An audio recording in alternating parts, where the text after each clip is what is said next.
so I'm going somewhere fun, but the thing is, I'm not going to tell you where. Well, not until I meet up with a friend anyway. I'm late for the last hotel I'm late, I'll be getting, so we're going fun. No, it's fine, it's like 10 minutes later, but I'm probably going to get straight again, so we'll see. I'm sorry, we missed it by like a minute. It's fine, I can just get the tech pass. There's just this, like the single decoration. Hey Michael. Hey. Ah, I cannot zoom. Damn it. Screw you. He said, can I have a side? Sure, which one? And I could tell he was going to be cocky, so I... Connected to a world of pain. Connected to a world of pain, that sounds fun. Daddy, perfume. It's been the best day of my life. Hey Michael, what did you think of the film? Good. I figured I might as well, video you this time properly with audio. Because, I mean, screw not having audio, let's have audio. Why not? So, well, the film was very good. Very much enjoyed it. And I'll give you my thoughts in a bit. And there will probably be spoilers, so... This is spoiler warning. So, it has been a while since I've seen Infinity War. In fact, it has been 11 days. But I still have kept some things in the front of my mind. In fact, it's really annoying because as I was leaving, I was sort of talking to Michael in the studio, in the cinema, and I was saying, oh, I thought this, and this weren't that good. And I've forgotten the first thing! I forgot it as I was leaving, and I was so pissed off. So my first complaint was that in a couple of places you can see where the budget was wearing thin with the CGI, because if you think about it, every single scene in this movie, bar maybe 3, has CGI in it. You can see why they needed $500 million on budget, but there's a couple of places where you could, see it wearing through a little bit. A scene where Tony Stark and Doctor Strange and Peter are like all on like the ship, and it's going through space to get to Titan, right? And this is when Tony's like standing in, like Robert Downey Jr. is standing in front of like the windscreen, as it were, and you've got like hyperspace going past. It looks very much like, okay, green screen that bit and perfect. That's what it looks like, whereas everything's nicely integrated. But that one scene just shows through. The other thing I would say, like CGI wise, in 1 or 2 scenes, Josh Brolin's like motion capture on his face wasn't as good. Like, he sort of looks like, you're still pretty much. And then I go back and change camera angle, and it would be picking up everything he's saying properly, and the lips would be moving perfectly in time. Like I said, I have forgotten like the main complaint I had. It's really annoying. Another thing I said is it felt very fragmented, as Marvel movies go, they're normally quite cohesive, whereas this one felt very fragmented, which makes sense, don't get me wrong, because when you think about it, this one is build up for Infinity War Part 2. That's all it will ever be, and it's very good. It's like, you look at how well, I'm going to compare it to Volume 4, because that's basically the same thing, how well RWBY Volume 4 handled it, versus how well Infinity War's handled it. It's handled it a lot better. Volume 4 of RWBY was good, but you could tell. This one you can just about tell, but only when you sit back, it's like, it doesn't feel as cohesive as the others. You're moving pieces, and you've got these big moments, but they don't really feel like there's enough to them. It's not as big a deal as it would be in like Age of Ultron or something. I think the thing is, I went in after I saw what Tom Scar said about it was it last month? It must have been last week. Or he said something about it, and I saw like the video where he talked about it, and he said, oh, I can't find any problems. I'm like, there are problems with it. There's always problems with a film. Nothing's ever perfect. So I can find things wrong with it. And I kind of went in with that mindset. But at the same time, I don't know how I manage it, because normally I don't find a balance. Like, I'll either watch it as a reviewer, or I won't think about reviewing it. Like, so like Guardians 2, I went in with too much of the reviewer mindset.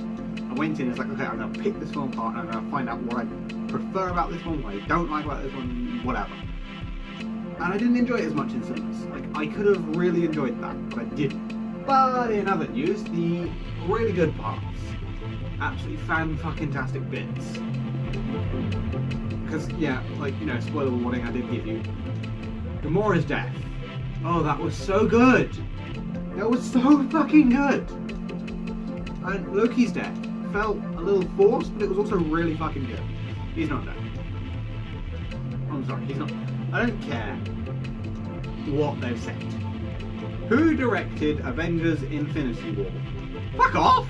Keep the bloody window open, you prick! Who directed Avengers Infinity War? What the fuck? What is wrong with this thing? Who directed Avengers Infinity War? Anthony and Joe Russo. Fucking right. Well, actually, no, because I said Mark Russo. Who the fuck's Mark Russo?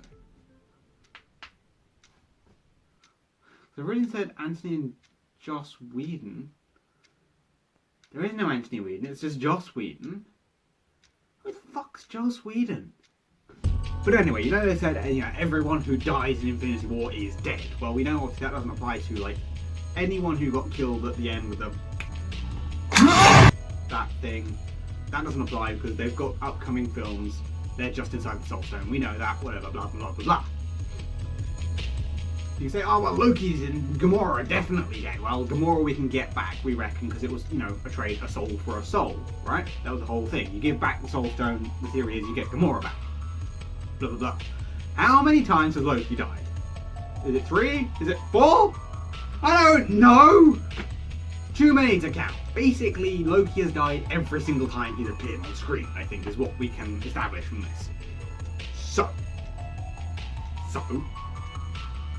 likelihood is he's still alive. I mean, you know, he's sort of like he had a plan, and it's like, oh, your plan is to try and stab him? Let me stab you, Thanos! Loki's not that stupid. We know that. God of mischief and tricksters. Thanos now thinks he's dead, right? Because he's grabbed him by the neck and crushed him and then blown him up. He's dead, and then suddenly Loki turns up at the crux of the battle in Avengers 4 and just like, oh, you thought I was dead? Fuck you! Blows him up. That's what's gonna happen. Like, $20. I will fucking bet you 20 quid. 20 quid that Loki is not dead. Take on it? Fuck you. I'm not giving away my money to strangers. I'm a student. I need it. However, despite the fact that we know he's probably not dead, it was a very emotional moment. And, like, seeing all of that, and the fact that, you know, Thor couldn't scream or anything, it was such a good moment! Ooh, I love this film. Like, I thought if I came out, I was like, oh, it was a damn good film, but it wasn't as good as maybe the first Avengers, or even maybe Age of Ultron. But now going back over it and critically analysing it, there were so many good moments in it that really, I've got to say, it's probably one of the best. It really is. I think potentially I'm getting caught up in the hype of going back over it, and once I've rewatched it, like watch it a second time, I'll know for sure, yes, it is my favourite, no, it's not, whatever.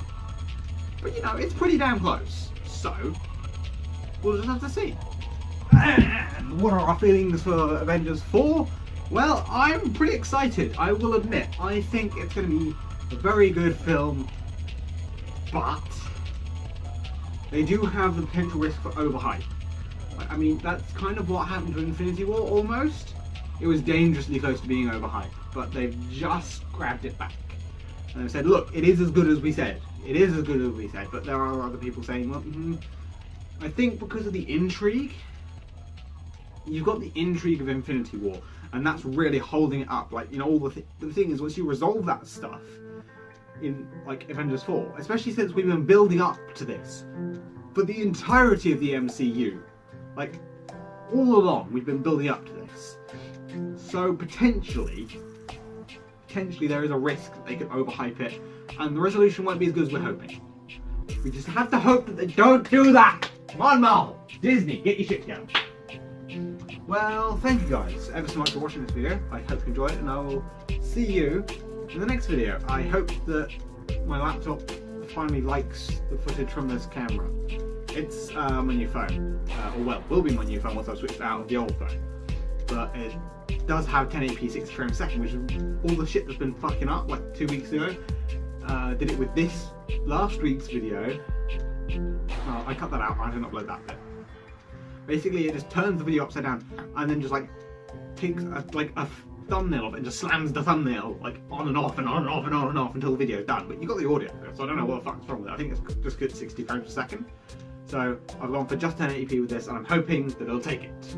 Anyway, see you in the next video. I'm going to interrupt our regularly scheduled programming of, you know, the end of the video, because I've just gone on IMDb to look at the review, see if I can find anyone talking about what I was going to talk about. And there's like 2 and 1s out of 10 for this film. Let's see. Very poorly handled. Let's see, what does it say? For one, this film tries to focus on more things than what it's actually capable of pulling off. There's so many characters in the film that characters like Black Widow and Black Panther are reduced to seconds of screen time. Characters that are actually somewhat integral to the plot are so one-dimensional they might as well get seconds of screen time. What do you mean they're one-dimensional? You've had 4 fucking movies to get to know them, you cunt! On top of that, characters that usually bring forth tons of charm regardless of the movie's quality, like Thor or Star-Lord. So you're saying that you didn't like Guardians Volume 1 or Guardians Volume 2? I mean, with Thor, you could be talking about Dark World. I could see that, because I didn't like the Dark World that much, but whatever. Are completely unlikable in this movie. Actors like Robert Downey Jr. completely phoned in their performances and made it for a dull atmosphere even compared to other subpar MCU films. He's changed his personality to match the universe, and you don't like the change.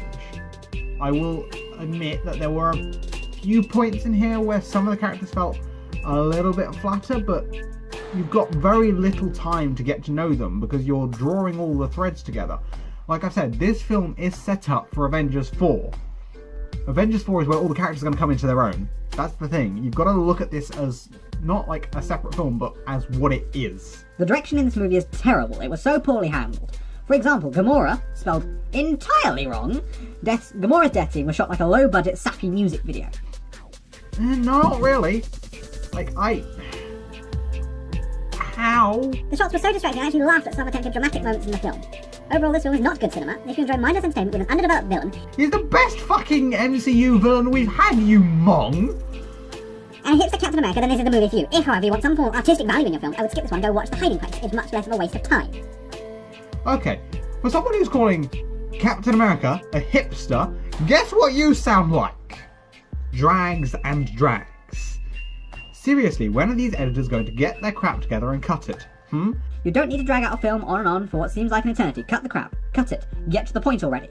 Okay, so what you want is you want Avengers 4, and you just want to get to the end bit, and you're thinking 2.5 hours is too long, right? You need to enjoy the journey more than the final destination. As usual, storyline was confusing, too wrapped up with own issues other than saving people's lives. That's the point of the film, getting to know the characters, you idiot! Elaborate! They weren't speaking English, as I had no idea what they were talking about half the time, or should I say most of the time. Everything in that film made sense if you were paying attention. Hell, one of my friends slept through half of it, and he still understood it. Like, he went to see, like, the 5 minutes past 12 showing after having 5 cocktails and a shot. And he understood it better than you clearly have. This 9 out of 10 that I haven't even read. Well. I was so ready to tear this down. 19th MCU film, too many stars, bloated CGI, first of a 2-parter, and so on and so on. Yet this is so much fun. Pure popcorn, now in the dictionary under popcorn film, is just the poster for this film.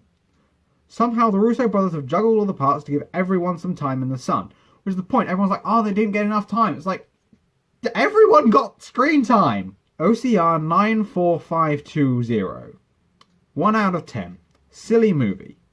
It totally wasn't how I expected it to be. It's just a silly film with only action. Many cringy dialogues and dumb moments were in the film. I really felt bad when Yondu died in Guardians of the Galaxy 2, but this film never felt anything for anyone. So many died, but I don't know why this film was in a rush. And that's why their death didn't made me feel bad for... Jesus! Proofread your reviews! They should have increased the runtime of the film. One of the worst things is characters were not balanced. Captain America had hardly any dialogue. Hulk was shown only for 30 seconds in the entire film. That was the point? Unless you're on about, you know, Bruce Banner, at which point he had quite a lot of screen time. So I don't know what the fuck you're on about. There were so many ways to stop Thanos, but hey, he should look bad, so let's make heroes dumb. Do you even know what the Infinity Gauntlet is? CGI was okay, but in many places it looked cartoonish. I brought that up. If it's 2 places it looked cartoonish, everywhere else it was good. In one scene it looked like Mark Ruffalo's face is pasted on Hulkbuster. The film is full of plot holes. Okay, 1, elaborate! And 2, Mark Ruffalo's face pasted on the Hulkbuster? I see what you mean, but at the same time, it probably didn't look as integrated as it could have, but you try and put a person's actual face on top of a 3-4 meter tall mech built like a house and not make it look a little bit silly. 10 out of 10. The amount of people that don't understand this movie is astonishing.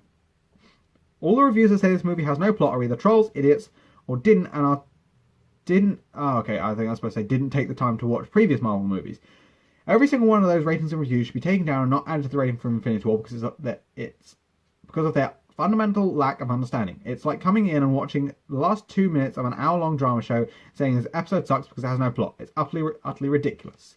There have been 31 Marvel movies leading up to this point. All 31 have had some plot that leads to Infinity War. Infinity War is the Endgame movie. There's nothing left to explain, nothing left to discuss. It is an all-out fight for control of the most powerful items in existence, the Infinity Stones. There have been 31 movies to explain in some way the power of these stones and all the heroes that come together to fight Thanos in this movie. It's like a long game of chess where Thanos finally makes his move, and it's a huge one. Okay. This person, just in like 20 seconds, deconstructed everyone else. And they did a lot more eloquently than I would have done. So, you're all fucking idiots, watch some other films, then come back, and then have some actual serious critiques. There's always something to critique. You can never say a movie is 10 out of 10 perfect. It's not possible. So, maybe watch the film first. Okay, so I would actually like to point out that in that thing I was trying to hack at the people who are critiquing Infinity War, and I was like, oh, you cunt, and all this sort of stuff. And yes, I partially feel that way, but that was mostly just a persona. I don't actually think you're a cunt just because you don't like a film. That's ridiculous, okay? So that was just me being a little over-exaggerated, because if you listen to me in real life versus, you know, in a video, I am very different. So I don't think you're a cunt just because you don't like a film that I do. But I think I did try and include some particular counterpoints that I think still hold up. So you're still seeing everything, but please remember to take everything I say with a bit of a grain of salt, okay?